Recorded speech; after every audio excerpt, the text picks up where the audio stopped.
நாள்தோறும் வன்மத்துடன் வதந்திகளை பரப்பிட முனையும் அரசியல் எதிரிகளை எதிர்கொண்டபடியே நிர்வாகத்திறனுடன் திராவிட மாடல் அரசு கடமையாற்றி வருவதாக முதலமைச்சர் மு.க.ஸ்டாலின் தெரிவித்துள்ளார். பொங்கல் பண்டிகையை முன்னிட்டு திமுக தொண்டர்களுக்கு அவர் எழுதியுள்ள வாழ்த்து கடிதத்தில் சட்டமன்ற கூட்டத்தொடரில் அரசின் சாதனைகளை எடுத்துரைக்கும் வகையிலான உரையை காழ்ப்புணர்ச்சியுடன் ஆளுநர் படிக்காமலும் தமிழ்த்தாய் வாழ்த்தினை மதிக்காமலும் வெளியேறியதாக சாடியுள்ளார். எனினும் பேரவைத் தலைவரால் படிக்கப்பட்ட அதன் தமிழாக்க உரை இந்தியாவில் தமிழ்நாடு எந்தெந்த இலக்குகளில் முன்னேறிய மாநிலமாக இருக்கிறது என்பதை எடுத்துக்காட்டுகின்ற வகையில் அமைந்திருந்ததாக கூறியுள்ளார். தமிழ்நாட்டை தொடர்ந்து வஞ்சிக்கும் மத்திய அரசு நாள்தோறும் வன்மத்துடன் வதந்திகளை பரப்பிட முனையும் அரசியல் எதிரிகள் ஆகியோரை எதிர்கொண்டபடியே தெளிவான திட்டங்களுடனும் துணிவான செயல்பாடுகளுடனும் வெளிப்படைத்தன்மையுடனும் நிர்வாக திறனுடனும் திராவிட மாடல் அரசு கடமையாற்றி வருவதாக அவர் தெரிவித்துள்ளார். அன்றாடம் நிறைவேற்றப்படும் சாதனைகளால் 7வது முறையாக திமுகவே ஆட்சியில் அமர்ந்திட வேண்டும் என்பதில் தமிழ்நாட்டு மக்கள் உறுதியாக இருப்பதாக முதலமைச்சர் கூறியுள்ளார். நம் மீது முழுமையான நம்பிக்கை வைத்துள்ள மக்களுக்கு நாம் என்றும் உண்மையாக இருந்து உழைத்திடுவோம் என்று கூறியுள்ள முதலமைச்சர் பொதுமக்கள் பங்கேற்புடன் பண்பாட்டு திருவிழாவாக பொங்கல் நன்னாளை கொண்டாடுவோம் என்றும் அழைப்பு விடுத்துள்ளார்.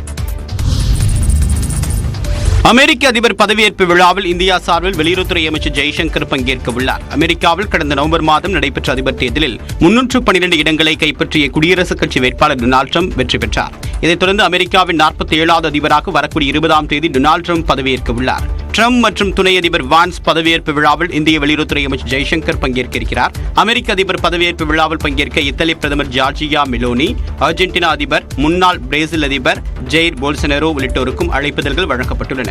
ஜனவரி 20ஆம் தேதி வாஷிங்டனில் நடைபெறவுள்ள பதவியேற்பு விழாவின் தொடர்ச்சியாக சிறப்பு விருந்து உள்ளிட்ட பல்வேறு நிகழ்ச்சிகளுக்கும் ஏற்பாடுகள் செய்யப்பட்டுள்ளன.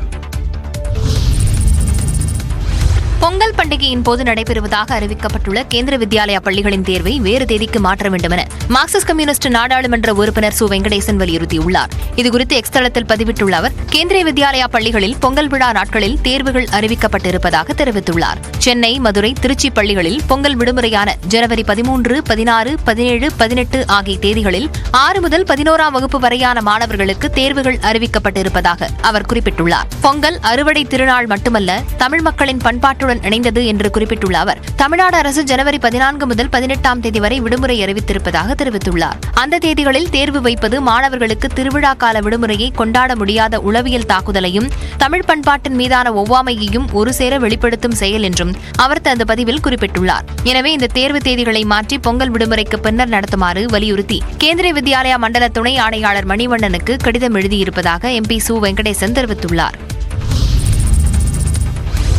திருப்பூர் மாவட்டத்தில் போலி ஆதார் அட்டையுடன் தங்கியிருந்த 31 வங்கதேச இளைஞர்கள் கைது செய்யப்பட்டனர். பனியன் நிறுவனங்களில் ஏராளமான வங்கதேச இளைஞர்கள் தங்கியிருப்பதாக கோவை தீவிரவாத தடுப்பு பிரிவு காவலர்களுக்கு தகவல் கிடைத்துள்ளது. அதன்படி SP பத்ரிநாராயணன், கூடுதல் SP ஆனந்தகுமார் தலைமையிலான குழுவினர் பல்லடம் அருகே சோதனை நடத்தினர். அருள்புரம், செந்தூரன் காலனி பகுதியில் இயங்கி வரும் தனியார் பனியன் நிறுவனத்தில் சோதனை நடத்தப்பட்டது. அங்கு 28 வங்கதேச இளைஞர்கள் போலி ஆதார் அட்டைகளை கொடுத்து பணியில் சேர்ந்து வசித்து வந்தது தெரியவந்தது. இதேபோல வீரபாண்டி காவல் நிலைய எல்லைக்குட்பட்ட பகுதியில் 2 வங்கதேச இளைஞர்களும், நல்லூர் காவல் நிலைய எல்லைக்குட்பட்ட பகுதியில் 1 வங்கதேச இளைஞரும் காவல்துறையினரிடம் சிக்கினர். 31 பேரும் கைது செய்யப்பட்ட நிலையில் அவர்களிடமிருந்து போலி ஆதார் அட்டைகள் பறிமுதல் செய்யப்பட்டன.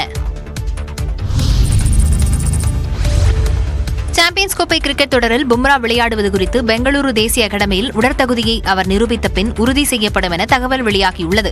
ஆஸ்திரேலியாவுக்கு எதிரான டெஸ்ட் தொடரின் கடைசி போட்டியில் இடுப்பு பகுதியில் ஏற்பட்ட தசைப்பிடிப்பு காரணமாக வேகப்பந்து வீச்சாளர் பும்ரா சிகிச்சை பெற்று வருகிறார். அவருக்கு நியூசிலாந்தைச் சேர்ந்த மருத்துவர் சிகிச்சை அளித்த நிலையில் 3 வார இடைவெளியில் குணம் பெறுவார் என எதிர்பார்க்கப்படுகிறது.